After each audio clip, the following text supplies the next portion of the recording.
বিসমিল্লাহির রহমানির রহিম। সম্মানিত মুসল্লিয়ান ইকরাম, আসসালামু আলাইকুম ওয়া রাহমাতুল্লাহি ওয়া বারাকাতুহু। আসসালামু আলাইকুম। আউযু বিল্লাহি মিনাশ শাইতানির রাজীম।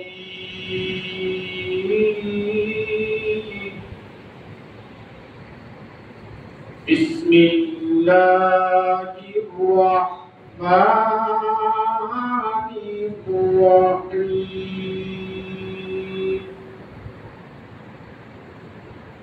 কুল হুয়াল্লাহু আহাদ, আল্লাহুস সামাদ, লাম ইয়ালিদ ওয়া লাম ইউলাদ ওয়া লাম ইয়াকুল লাহু কুফুওয়ান আহাদ।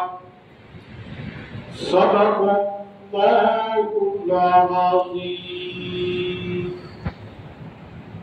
সম্মানিত উপস্থিতি, মহান রব্বুল আলামিনের দরবারে লাখো কোটি শুকরিয়া যে মহান রব্বুল আলামিন আমাদেরকে সুস্থ শরীরে, সুস্থ মস্তিষ্কে কোরআন ও হাদিস থেকে মূল্যবান কথা শোনার উদ্দেশ্যে বসার তৌফিক দান করেছেন। এজন্য সর্বপ্রথম আল্লাহর শুকরিয়া আদায় করি, আলহামদুলিল্লাহ। আমরা যে সময়টা এখানে বসে আছি, এই সময়টা অনেকে হাসপাতালের বিছানায় মৃত্যুর যন্ত্রণায় ছটফট করতেছে। অনেকেই বাসে আছেন, অনেকেই ট্রেনে আছেন, অনেকের দাফনের কাপড় প্রস্তুত। কিন্তু আল্লাহ পাক আমাদেরকে দয়া করে, মায়া করে এই বেহেশতের বাগানে বসার তৌফিক দান করেছেন। এজন্য আবার অন্তরের অন্তঃস্থল থেকে কৃপণতা না করে আরেকবার আল্লাহর শুকরিয়া আদায় করি, আলহামদুলিল্লাহ। সেই সাথে প্রাণ ভরা দরুদ ও সালাম মানবতার মুক্তির দিশারি, রাহমাতুল লিল আলামিন, সাইয়্যিদুল মুরসালিন, আশরাফুল আম্বিয়া, বিশ্ব নেতা নবী মুহাম্মদুর রাসূলুল্লাহ সাল্লাল্লাহু আলাইহি ওয়াসাল্লাম। সম্মানিত উপস্থিতি, কোরআন ও হাদিসে মূল্যবান কথা শোনার সৌভাগ্য সবার হয় না। আল্লাহ যাকে মনোনীত করেন সেই একমাত্র শুনতে পান। সম্মানিত উপস্থিতি, আপনাদের সামনে কথা বলার মতন যোগ্যতা আমার নাই। সাগরের এক ফোঁটা পানি 1000 ভাগ করার পর যে পরিমাণ পানিটুকু থাকে, সেই পরিমাণ জ্ঞান আমার নাই। তারপরেও আল্লাহর নবী বলেছেন, তুমি কোরআনের কথা যতটুকু জানো অতটুকু অপর মুসলমান ভাইদেরকে বলো।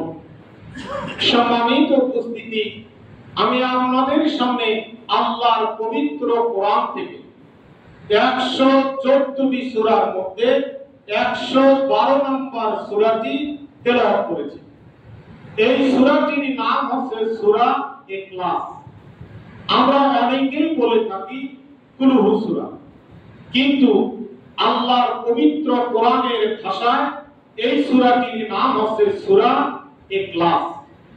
সম্মানিত উপস্থিতি, আমরা সবাই 5 ওয়াক্ত নামাজ জামাতের সহিত পড়ার চেষ্টা করি, কিন্তু বড় দুঃখের বিষয়, বড় লজ্জার বিষয় যে সূরাগুলো দিয়ে নামাজ পড়ি, জীবনে কোনোদিন এই সূরাগুলো বুঝিয়ে পড়ার চেষ্টা করি না।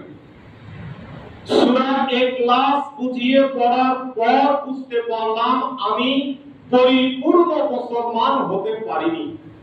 এই অবস্থায় আমি যদি মারা যাই, বেহেশত পাওয়া তো দূরের কথা, বেহেশতের সুগন্ধ পাবো কিনা একমাত্র আল্লাহই জানে।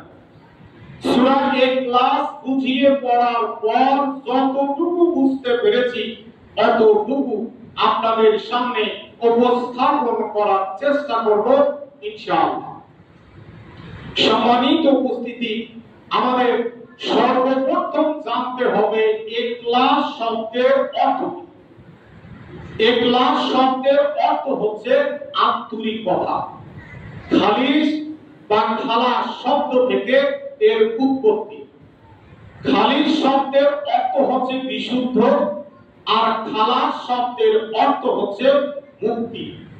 আমরা অনেকেই বলে থাকি অমুক ব্যক্তি জেল থেকে খালাস পেয়েছেন, অর্থাৎ মুক্তি পেয়েছেন।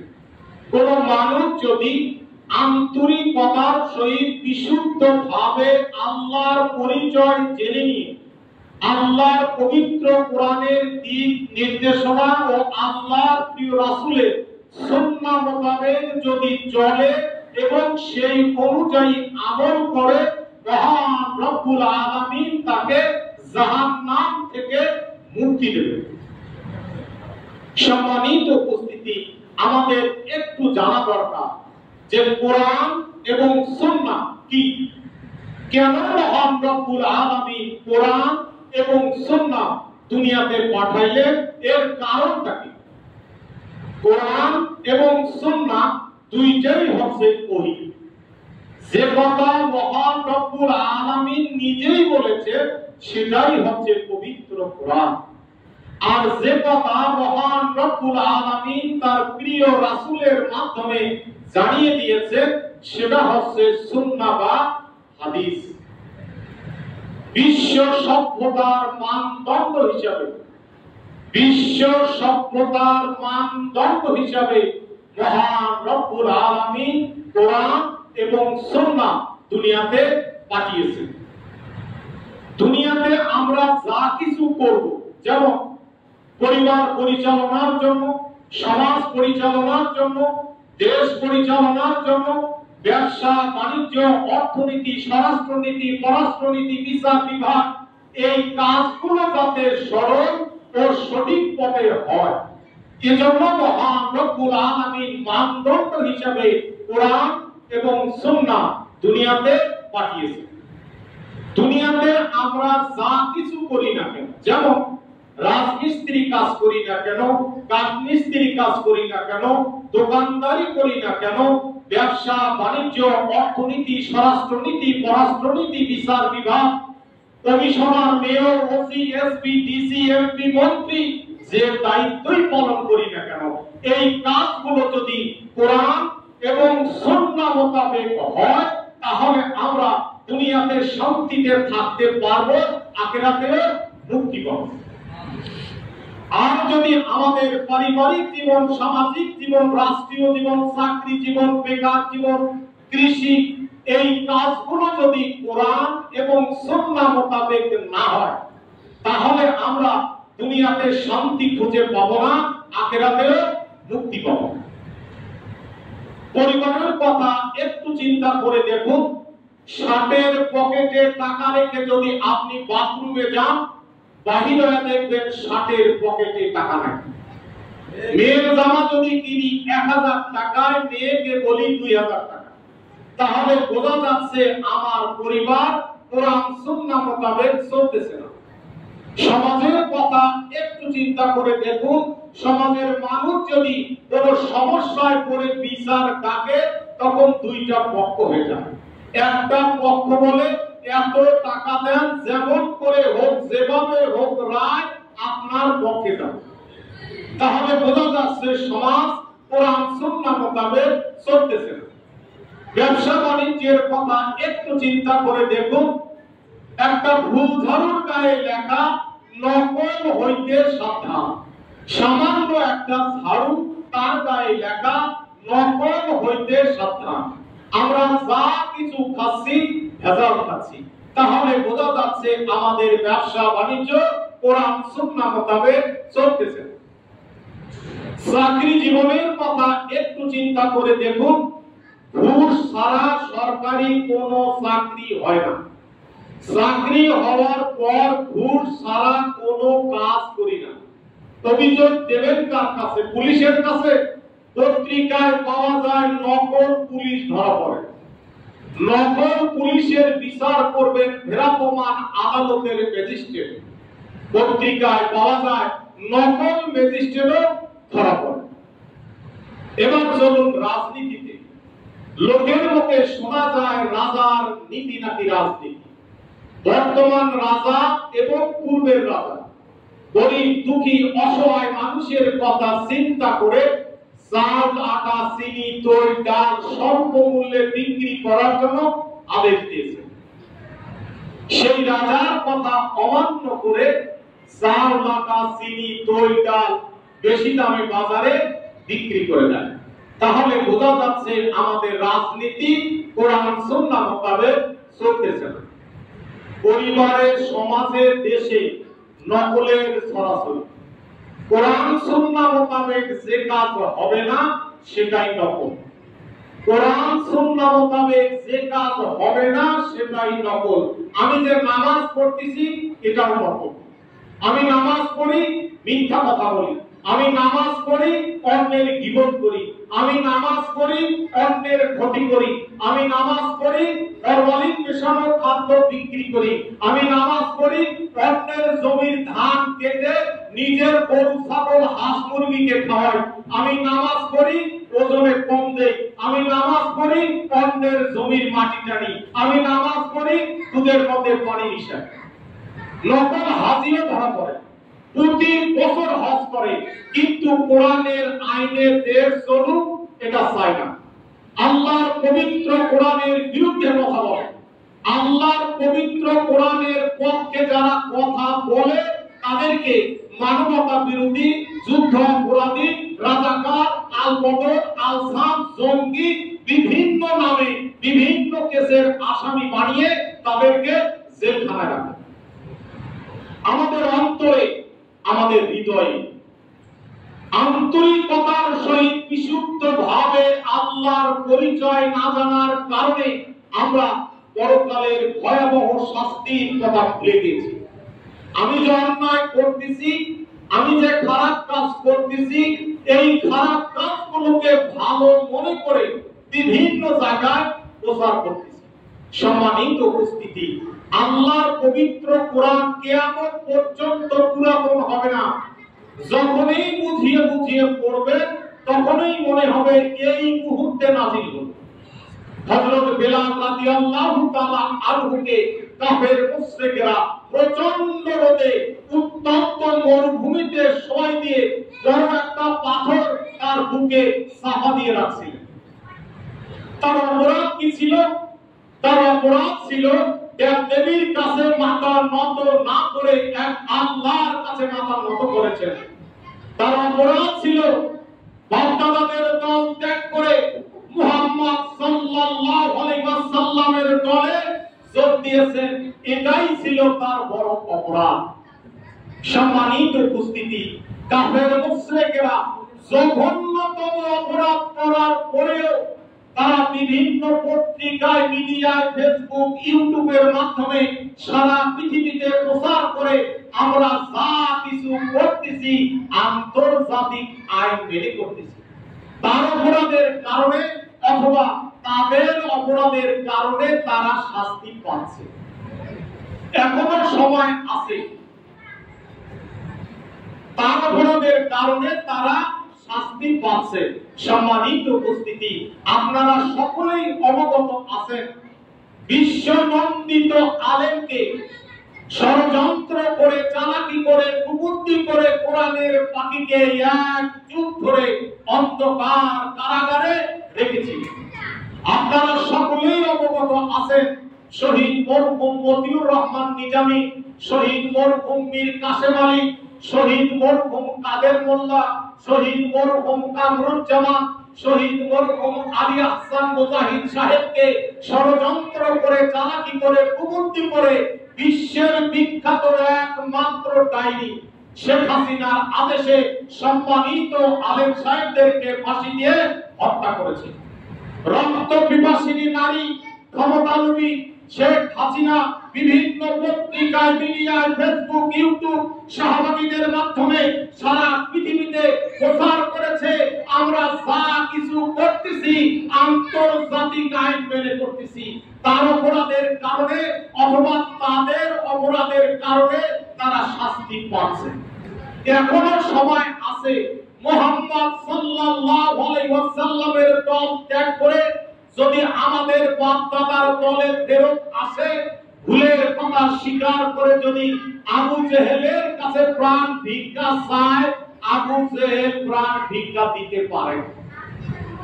হযরত বেলাল রাদিয়াল্লাহু তাআলা আনহু কাফের মুশরিকদের কঠিন নির্যাতন সহ্য করে আকাশের দিকে তাকিয়ে দু চোখের পানি ছেড়ে দিয়ে শুধু আহাদ আহাদ বলে ডাকতে লাগলেন। এই আহাদ শব্দের অর্থ হলো একক, অদ্বিতীয়। হযরত বেলাল রাদিয়াল্লাহু তাআলা আনহু সারা বিশ্বের মানুষদেরকে জানিয়ে দিয়েছেন যে আমি যে রবের কাছে মাথা নত করেছি, আমি যে খোদার কাছে মাথা নত করেছি, আমি যে আকাশ জমিনের মালিকের কাছে মাথা নত করেছি, আমি যে আল্লাহর কাছে মাথা নত করেছি, আমার আল্লাহর মতো ক্ষমতাবান, আমার আল্লাহর মতো শক্তিবান আকাশ জমিনের দ্বিতীয় আর কেউ নেই। তিনি আরো জানিয়ে দিয়েছেন আমার আল্লাহ যদি কারো প্রাণ নিতে চান, পৃথিবীর এমন কোন শক্তি নাই তাকে জীবিত রাখে। আমার আল্লাহ যদি কাউকে জীবিত রাখতে চান, পৃথিবীর এমন কোন শক্তি নাই তাকে মারতে পারে। আমরা সকলেই জানি ইউনূস আলাইহিস সালামের ঘটনা। ইউনূস আলাইহিস সালাম সাগরে পড়া মাত্র বড় একটা মাছ তাকে গিলে ফেলল।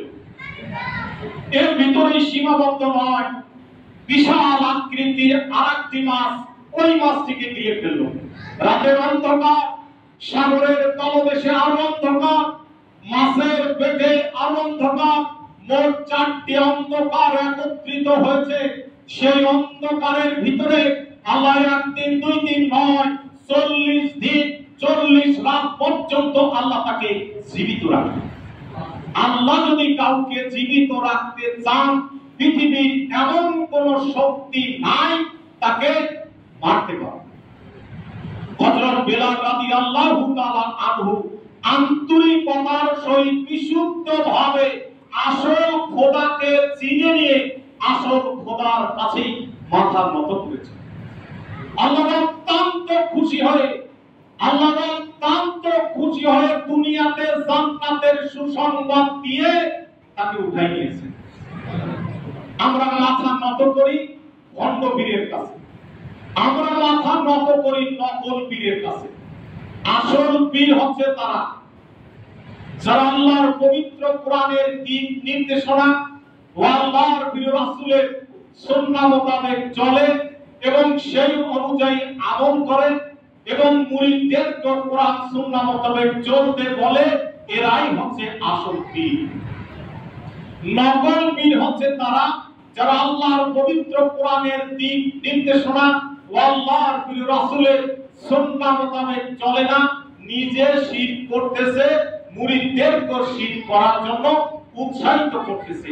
এরাই হচ্ছে নকল পীর। সম্মানিত উপস্থিতি, আমরা আলোচনায় ছিলাম সূরা ইখলাস। আল্লাহর নবী নবুয়ত হওয়ার পর সর্বপ্রথম কলেমার দাওয়াত দিলেন। ওই সময় কাফের মুশরিকরা বিভিন্ন দেব-দেবীর পূজা করত। তাদের কিছু দেবী ছিল মাটির তৈরি, কিছু দেবী ছিল লোহার তৈরি। তাদের ধারণা ছিল এক এক দেবীর এক এক ক্ষমতা। পানির কোনো সমস্যা হলে তারা গঙ্গা দেবীর কাছে বলতো, শিক্ষার কোনো সমস্যা হলে তারা শিক্ষা দেবীর কাছে বলতো। এভাবে তারা বিভিন্ন দেব-দেবীর পূজা করত। এমন সময় আল্লাহর নবী কলেমার দাওয়াত দিলেন। আল্লাহর নবী বললেন, তোমরা সবাই বলো লা ইলাহা ইল্লাল্লাহ, এক আল্লাহ ছাড়া কোনো মাবুদ নাই। এই কথা শোনা মাত্র কাফের মুশরিকেরা আল্লাহর নবীকে বিভিন্ন প্রশ্ন করা শুরু করলেন। তারা বললেন, হে মুহাম্মদ, সাল্লাল্লাহু আলাইহি ওয়াসাল্লাম, তুমি যে রবের কথা বলতেছো, তুমি যে খোদার কথা বলতেছো, তুমি যে আল্লাহর কথা বলতেছো, তোমার আল্লাহর বংশ পরিচয় কি? তার কি কোনো সন্তান আছে?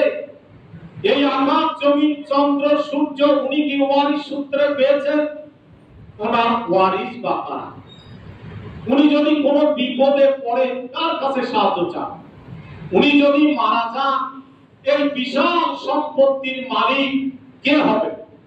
এরকম হাজার হাজার প্রশ্ন আল্লাহর নবীকে করতে লাগলেন। হাজার হাজার প্রশ্নের জবাব আল্লাহ ছোট্ট একটা সূরার মাধ্যমে দিয়ে দিলেন। আল্লাহ তার প্রিয় রাসূলকে ডাক দিয়ে বললেন, হে রাসূল, দুনিয়ার মানুষকে আমার পরিচয় জানিয়ে দিন। আপনি বলুন, কুল হুয়াল্লাহু আহাদ, তিনি আল্লাহ যিনি একক ও অদ্বিতীয়। আল্লাহুস সামাদ, আল্লাহ সবার কাছ থেকে অভাব মুক্ত, আল্লাহর কাছে সবাই অভাবী। লাম ইয়ালিদ ওয়া লাম ইউলাদ, তার কোনো সন্তান নেই, তিনিও কারো সন্তান নন। ওয়া লাম ইয়াকুল্লাহু কুফুয়ান আহাদ, তার সমতুল্য সমমর্যাদা সম্পন্ন কেউ নয়। মহান রব্বুল আলামিন এই সূরায় ওয়াহিদ শব্দ ব্যবহার না করে আহাদ শব্দ ব্যবহার করেছেন। ওয়াহিদ শব্দের অর্থ হচ্ছে এক, একের পরে দুই আছে। কাফের মুশরিকরা যাকে ভগবান বলে তার ভগবতী আছে। কাফের মুশরিকরা যাকে ঈশ্বর বলে তার ঈশ্বরী আছে। কাফের মুশরিকরা যাকে গড বলে তার গডের আছে। কিন্তু মহান রব্বুল আলামিন এই সূরায় আহাদ শব্দ ব্যবহার করেছেন। আহাদ শব্দের অর্থ হচ্ছে একক, অদ্বিতীয়। এই আহাদ শব্দটি শুধুমাত্র একমাত্র আল্লাহর জন্যই ব্যবহার হয়। মহান রব্বুল আলামিন তার প্রিয় রাসূলের মাধ্যমে সারা বিশ্বের মুসলমানদেরকে জানিয়ে দিয়েছেন যে আল্লাহর মতো ক্ষমতাবান, আল্লাহর মতো শক্তিবান আকাশ জমিনের দ্বিতীয় আর কেউ নাই। তিনি আরো জানিয়ে দিয়েছেন যে আল্লাহর সমতুল্য সমমর্যাদা সম্পূর্ণ এক বিন্দু সমান, এক বিন্দু সমান কেউ কখনো হতে পারে না, হতে পারবে না। সম্মানিত উপস্থিতি, কেউ যদি এই লিখিত কোরআনকে বাদ দিয়ে বাস্তব কোরআনকে দেখতে চায়, সেজন্য আল্লাহর নবীর পারিবারিক জীবন, সামাজিক জীবন, রাষ্ট্রীয় জীবন, ব্যবসা বাণিজ্য, অর্থনীতি, স্বরাষ্ট্রনীতি, পররাষ্ট্রনীতি, বিচার বিভাগ সম্পূর্ণ কোরআন মোতাবেক। অন্যান্য দেশ থেকে রাষ্ট্রদূত আসতেন আল্লাহর নবীর কাছে। অন্যান্য দেশের বাদশা অবাক হয়ে যেতেন, যে দেশে বালু আর বালু, মরুভূমির দেশে ভিক্ষুক নাই, তা কেমন করে হয়? যাকাত নেওয়ার লোক নাই। ইহুদি খ্রিস্টানেরা আল্লাহর নবীর কাছে আসতেন মডেল নেওয়ার জন্য। বর্তমান মুসলমানদের ঈমান না থাকার কারণে মডেল দেওয়ার জন্য দিল্লির দালার কাছে যায়। বর্তমান মুসলমানদের ঈমান না থাকার কারণে ভারত নিজের পালিত গরু জবাই করে খাওয়ার অপরাধে, দাড়ি রাখার অপরাধে, বোরকা পরার অপরাধে, জয় শ্রীরাম না বলার অপরাধে মুসলমানদেরকে গাছে বেঁধে রেখে অমানুষিক নির্যাতন করা হচ্ছে, হত্যা করা হচ্ছে। বরফের মানুষগুলোকে পাখির মতো গুলি করে হত্যা করে ভারত থেকে যখন হাজার হাজার ফেন্সিডিলের বোতল, ইয়াবা, গাঁজা বাংলাদেশে প্রবেশ করে, তখন তাদের অস্ত্র দিয়ে গুলি বাইর হয় না। ফেলানির মতন শিশু মেয়েকে দেখলে তাদের অস্ত্র দিয়ে গুলি বাইর হয়। লাশ তার কাটায় ঝুলিয়ে রাখে। এসব ভিডিও চিত্র দেখার পরেও সারা বিশ্বের মুসলিম শাসকেরা ক্ষমতা হারানোর ভয়ে, গদি হারানোর ভয়ে নীরব নিস্তব্ধ। সারা বিশ্বের মুসলিম শাসকেরা যদি পরিপূর্ণ ইমানদার হয়ে যায়, শুধু ভারত নয়, সারা পৃথিবীতে যত ইহুদি খ্রিস্টান আছে সব মুসলমানদের পায়ে পড়ে। কারণ মুসলিম দেশগুলোতে আল্লাহ খনিজ সম্পদ দিয়েছেন বারবার, অমুসলিম দেশগুলোতে আল্লাহ খনিজ সম্পদ দিয়েছেন মাত্র 4। আমরা কোরআনকে বুঝলাম না, খনিও ছিলাম। ইহুদি খ্রিস্টানেরা আল্লাহর পবিত্র কোরআনকে রিসার্চ করে সাগরের তলদেশে চলে যায়, আর মুসলমান আল্লাহর পবিত্র কোরআন না বুঝিয়ে পড়ার পর ফতেয়ার বাড়িতে প্লেট নিয়ে বসে। ইহুদি খ্রিস্টানেরা আল্লাহর পবিত্র কোরআনকে রিসার্চ করে সাগরের তলদেশে মুক্তা খোঁজে, আর মুসলমান মসজিদের লাইট বন্ধ করে দিয়ে কলেমার জিকির করে। মুসলমানদের কলেমা মসজিদের ভিতরে আর বাহিরে ফকিরের মুখে। জীবনে কোনদিন কোরআন এবং কলেমা বুঝিয়ে বললাম না, কলেমা বুঝি না বিধায় তো ফকির ভিক্ষা পায়।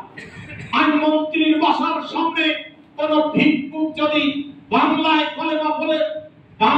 কলেমা বলে ভিক্ষা করে, কারো আইন মানি না, কারো শাসন মানি না, মানুষের তৈরি করা সংবিধান মানি না, কোন বিধাতা নাই, কোন বিধানদাতা নাই, একমাত্র আল্লাহ ছাড়া। এই কথা যদি আইনমন্ত্রী সাহেব শুনে, ভিক্ষা দেওয়া তো দূরের কথা, পায়ের জুতা খুলি ফকিরকে পিটাবে। আমার আইন মানিস না, আমার শাসন মানিস না, আমার কাছে ভিক্ষা চাস, এই মুহূর্তে আমার চোখের সামনে থেকে দূর হয়ে যায়। সম্মানিত উপস্থিতি, আমরা যদি আল্লাহর পবিত্র কোরআনের দিক নির্দেশনা ও আল্লাহর রাসূলের আদর্শ মোতাবেক যদি না চলি, শুধু নামাজ পড়ে যদি আল্লাহর কাছে ভিক্ষা চাই, আল্লাহ ভিক্ষা দেবেন না, নাজাত দেবেন না, অস্থায়ী দুনিয়াতে আল্লাহ শান্তিতে রাখবেন না। মৃত্যুর পর অনন্তকাল আমাদের সবাইকে জাহান্নামের আগুনে জ্বলতে হবে। সম্মানিত উপস্থিতি, আমাদের সবাইকে আল্লাহর পবিত্র কোরআনের দিক নির্দেশনা ও আল্লাহর রাসূলের সুন্নাহ মোতাবেক চলতে হবে, অপরকে চলার উপদেশ দিতে হবে এবং 5 ওয়াক্ত নামাজ জামাতের সহিত পড়তে হবে। তখন আল্লাহ আমাদেরকে ভিক্ষা দেবেন, নাজাত দেবেন, অস্থায়ী দুনিয়াতে আল্লাহ শান্তিতে রাখবেন এবং মৃত্যুর পর অনন্তকাল আল্লাহ আমাদের সবাইকে জান্নাতে রাখবেন। সুবহানাল্লাহ। সম্মানিত উপস্থিতি, এই গুনাহগারের মুখে, এই অধমের মুখে, এই কালো কুৎসিত অসুন্দর মূর্খ ছেলেটার মুখে আল্লাহর পবিত্র কোরআনের কথা ধৈর্য ধারণ করে শোনার জন্য আমি আপনাদের সবাইকে মোবারকবাদ এবং ধন্যবাদ জানাচ্ছি। সম্মানিত উপস্থিতি, 200 কোটি টাকার কাছে 2 টাকার একটা নোট কিছুই না। সম্মানিত আলেম সাহেবদের কাছে, সম্মানিত ইমাম সাহেবদের কাছে, সম্মানিত খতিব সাহেবদের কাছে, সম্মানিত মুরব্বীদের কাছে আমি হচ্ছি 2 টাকার একটা সেরামত আপনাদের কাছে চালানোর চেষ্টা করলাম। পরিশেষে মহান সৃষ্টিকর্তার দরবারে দুহাত বাড়িয়ে প্রার্থনা করব, মহান সৃষ্টিকর্তা যেন আপনাদের সবাইকে ভালো রাখেন, সুস্থ রাখেন, সুন্দর রাখেন, সুখে রাখেন, নিরাপদে রাখেন, সুরক্ষিত রাখেন। সৃষ্টিকর্তার কাছে এই আশা রেখে, এই প্রত্যাশা রেখে, এই মুনাজাত রেখে, এই ফরিয়াদ রেখে, এই আবেদন রেখে আমি আমার সংক্ষিপ্ত বক্তব্য এখানেই শেষ করছি। আসসালামু আলাইকুম ওয়া রাহমাতুল্লাহি ওয়া বারাকাতুহু। যারা সুন্নত পড়েন নাই তারা কাবুলাল জুমা 4 রাকাত সুন্নত নামাজ পড়েন।